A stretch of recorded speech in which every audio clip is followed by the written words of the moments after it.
আপনার মাথায় খুশকি হয়েছে, আপনার মাথার যে ত্বক আছে, আপনার মাথার যে চামড়া আছে সেখানে সাদা সাদা ছোট ছোট মরা চামড়া আছে। আপনি যখন চিরুনি দিয়ে মাথা আঁচড়ান, চুল আঁচড়ান, তখন চিরুনি ভরে এই সাদা চামড়াগুলো আসে। বা অনেক ক্ষেত্রে দেখা যাচ্ছে যে এরকম কোনো বিষয় ঘটে না, আপনার মাথায় চটা চটা হয়ে গেছে, কিছু অংশ সাদা হয়ে আছে, সেখান থেকে আপনি যদি টান মারেন সাদা চুল উঠে আসে। বা দেখা যাচ্ছে যে এরকমও না, আপনার মাথায় বিভিন্ন জায়গায় ছোট ছোট ছোট ছোট দানা হয়েছে, সেগুলোর উপর হালকা চামড়ার মতো আছে। এইরকম বিভিন্ন মাথার চামড়ার সমস্যা নিয়ে কিন্তু আমার কাছে অনেক রোগী আসে। এগুলো সব খুশকির কারণে হয়। বা এগুলোতে আমরা অনেক সময় যে শ্যাম্পু গুলো ব্যবহার করে থাকি, কিটোকোনাজল শ্যাম্পু, এই শ্যাম্পু ব্যবহার করলে কি আপনি এর থেকে পরিত্রাণ পেতে পারেন?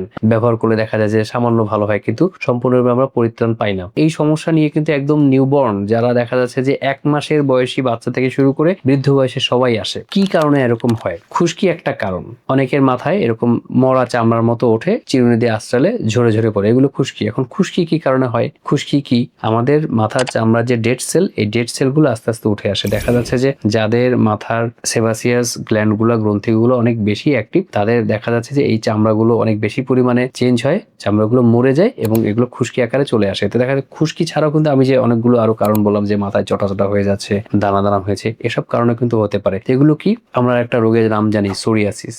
সোরিয়াসিসের কারণে কিন্তু আপনার মাথায় এরকম চটা চটা হতে পারে। আরেকটা রোগের নাম আমরা বলি সেবোরিক ডার্মাটাইটিস। এই কারণে কিন্তু আপনার মাথায় এরকম ছোট ছোট খুশকির মতো চামড়া উঠতে পারে। এছাড়াও কিন্তু ফাঙ্গাল ইনফেকশন হয় আমাদের মাথায় অনেক সময়। এই ফাঙ্গাল ইনফেকশনের কারণে কিন্তু আমাদের মাথায় এরকম সাদা সাদা চামড়া উঠে যেতে পারে। আবার বাচ্চাদের ক্ষেত্রে দেখা যায় যে এর কোনোটি হচ্ছে না। বাচ্চাদের ক্ষেত্রে কিন্তু আমরা বলি অ্যালার্জি সমস্যার কারণেও কিন্তু অনেক সময় মাথায় এরকম সাদা চামড়া উঠে যায়, আমরা যেটাকে এক কথায় বলে থাকি খুশকি।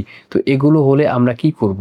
এই রকম সমস্যা যদি হয়ে থাকে, তাহলে আপনি যদি শুধুমাত্র কিটোকোনাজল শ্যাম্পু ব্যবহার করেন, তাহলে কিন্তু এগুলো সমাধান সম্পূর্ণরূপে হবে না। যদি আপনার অন্যান্য কারণে হয়, আমি যে নামগুলো বললাম, সেবোরিক যদি হয়, আপনার যদি সোরিয়াসিস হয়, যদি ফাঙ্গাল কারণে আপনার এই সমস্যাগুলো হয়ে থাকে, তাহলে কিন্তু আপনার ওই রোগগুলোর জন্য স্পেসিফিক যে চিকিৎসা আছে, সেই চিকিৎসাগুলো নিতে হবে। এখন আপনি আমাকে জিজ্ঞেস করতে পারেন যে কি চিকিৎসা আমি নেব, আপনি ভিডিওতেই বলে দেন। আসলে এই চিকিৎসাগুলো তো বয়স অনুযায়ী হবে, রোগীর ওজন অনুযায়ী হবে, বিভিন্ন খাওয়ার ওষুধ দিতে হবে, রোগীর ইন্টেন্সিটি কতটুকু রোগের, এগুলো নির্ণয় করে আমাদেরকে দিতে হবে। এখন একটা 1 মাস বয়সী বাচ্চাকে আমি যে শ্যাম্পু দিব, একজন 70 বছর বয়সী বৃদ্ধকে তো সেই শ্যাম্পুটা আমি দিব না, বা যে কারণে হয়েছে সেই কারণটার জন্য স্পেসিফিক চিকিৎসা আমাকে দিতে হবে। তাই এরকম খুশকির সমস্যা যদি আপনি দেখেন, হ্যাঁ আপনি কিটোকোনাজল শ্যাম্পু ব্যবহার করেন, কিন্তু কিটোকোনাজল শ্যাম্পু ব্যবহার করেও যদি আপনি পরিত্রাণ না পান, অবশ্যই আপনি একজন ডার্মাটোলজিস্ট বা স্কিন বিশেষজ্ঞের শরণাপন্ন হবেন। তার কাছ থেকে সঠিক রোগ নির্ণয় করতে হবে এবং এই সঠিক রোগ নির্ণয় করার ফলে সঠিক চিকিৎসা আপনাকে নিতে হবে, এবং এর ফলে মাথার চামড়ার ত্বক উঠে যাওয়া থেকে আপনি অনেকটাই ভালো থাকবেন। তবে